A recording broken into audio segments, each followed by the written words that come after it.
certainly sound like geese. This is where they love to come. It's right near the library. When's the last time you went to your local library? Oh, talking. They think I might have something for them, but I don't. And aren't they beautiful though?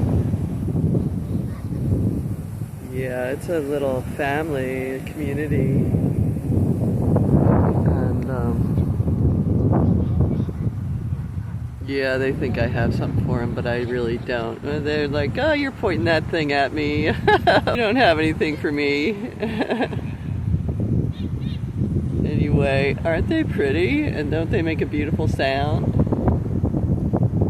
This is IAM Nancy, the nature girl.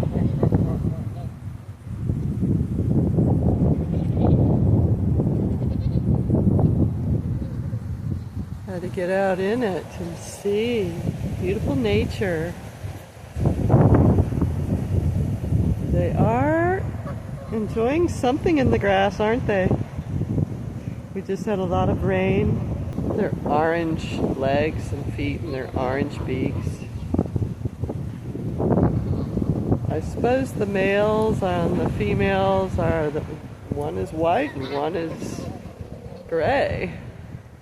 I'll have to look that up. I should. But we will put in the description what we find out. That's what's so fun about this, is the knowledge. Okay, over and out. Get out in it.